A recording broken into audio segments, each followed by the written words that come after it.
पूजा छोड़कर माँ की आज्ञा पालन का चुनाव करेगा। किंतु भानुकोपन ही क्यों? वो उसे ही क्यों भेजेंगे? क्योंकि जयंत का हरण कर उसी ने अपने शक्ति और सामर्थ्य को प्रमाणित किया था।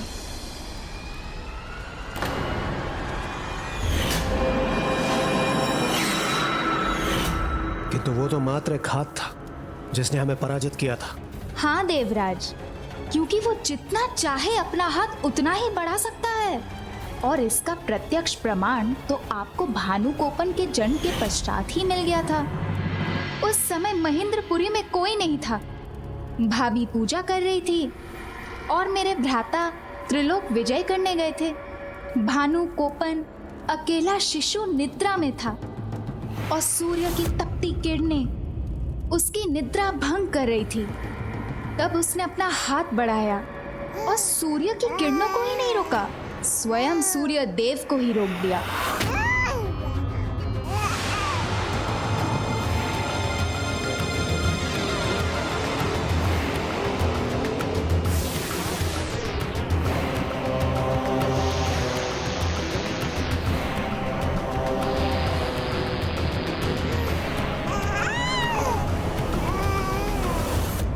तब उससे सूर्य देव की रक्षा करने के लिए देवराज इंद्र के साथ स्वयं ब्रह्मदेव को आना पड़ा।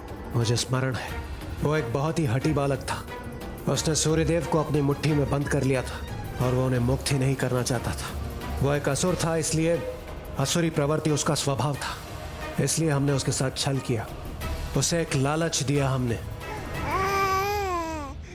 तुम मेरा वायु चक्र ले लो बालक, किंतु सूर्यदेव को मुक्त कर दो।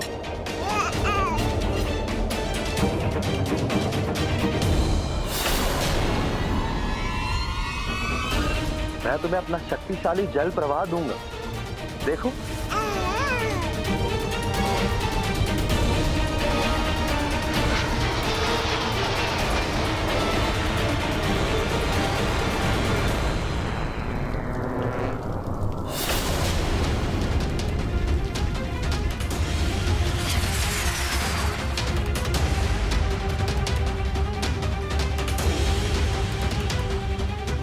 हे बालक, आप मेरा अग्नि अस्त्र ले लो, देखो।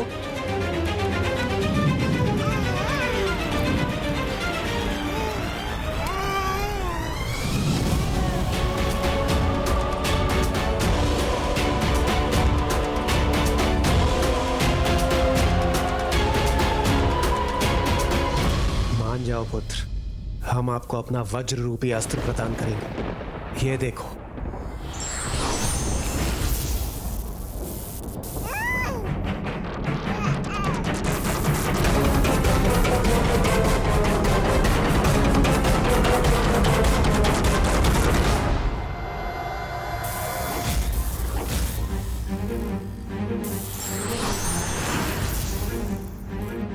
हे बालक, मैं ब्रह्मा तुम्हें अपना ब्रह्मास्त्र देता हूं।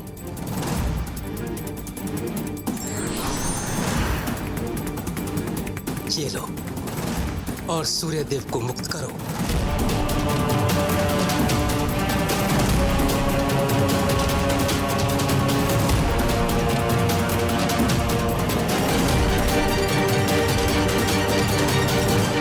ब्रह्मदेव कदाचित वो ये चाहता है कि आप पहले उसे ब्रह्मास्त्र प्रदान करें, फिर वो सूर्यदेव को मुक्त करेगा।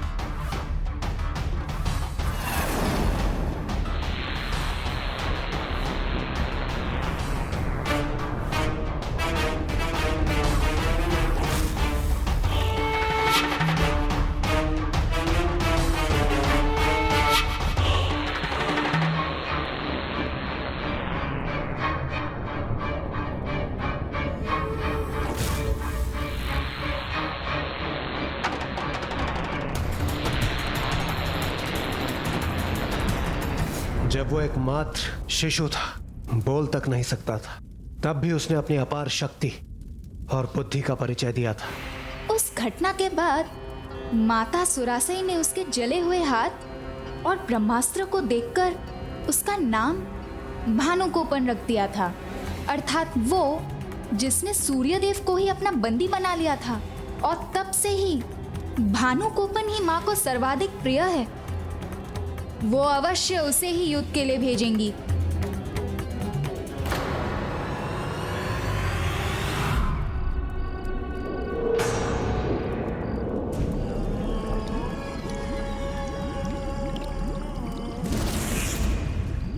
तो आप यहां पे हैं मां, और शत्रु हमारे द्वार पर। युद्ध के इस समय महेंद्रपुरी के बाहर आप इस जलाशय के पास क्या कर रही हैं?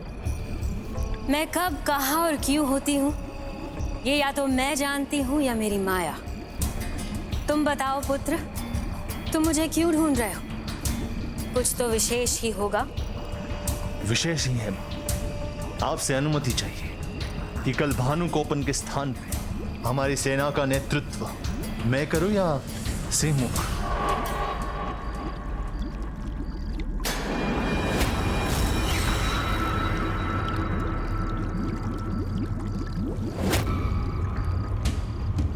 हमारे होते हुए हम किसी कनिष्क को क्यों भेजें? और मां, इससे युद्ध का अंत भी शीघ्र होगा। आपका ये बलशाली पुत्र एक ही प्रहर में उस कार्तिकेय को और उसकी सेना का अंत कर देगा। अंत होगा, अवश्य होगा, किंतु तुम्हारे और भानुकोपन के जाए बिना। पर कैसे मां? सुरा पद्मन, बड़े दुख की बात है कि तुम ना अपनी माँ को समझ पाए और ना ही उसकी माया को। अजामुखी ने अब तक देवताओं को बता दिया होगा कि मैं सर्वप्रथम भानुकोपन को भेजने वाली हूँ, और उन्होंने उसका सामना करने की तैयारी भी कर ली होगी। अतः अब मुझे अपनी योजना बदलनी होगी। किंतु अब और प्रश्न नहीं, मैं जो कह रही हूँ उसका पालन करो। इस जलाशय में प्रवेश करो।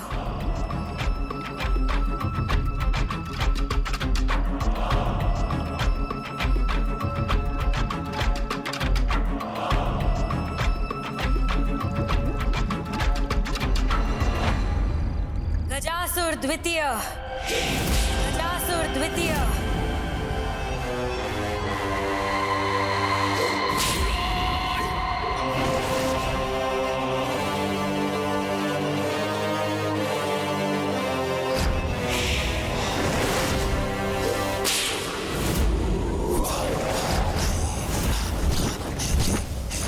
ताप नहीं, श्राप हूं मैं, सबका विनाश हूं मैं।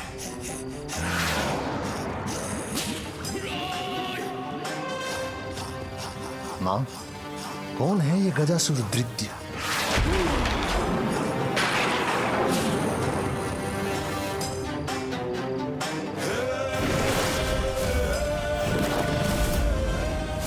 महान असुर गजासुर का पुत्र, जिसके भीतर धरती का रक्त सोख लेने की शक्ति है।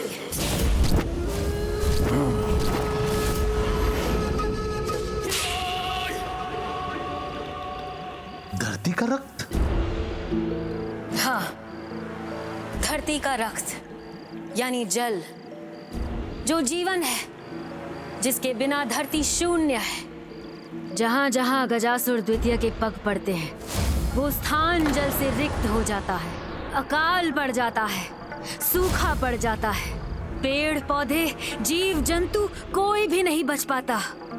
सहस्त्र गजों का बल जिसमें समाया हो, जिसके आने मात्र से सब सूख जाता है। ऐसे असुर गजासुर द्वितीय को बुलाने का दुस्साहस क्यों किया आपने? क्या आप अकाल का आनंद लेना चाहती हैं? आनंद तो लेना है मुझे, युद्ध में विजय का आनंद, और इसका कारण तुम बनोगे गजासुर द्वितीय। जिस शत्रु ने महेंद्रपुरी के बाहर अपना डेरा डाला है, अपने अकाल से उस शत्रु का काल बनकर। किंतु मैं भला ऐसा क्यों करूं?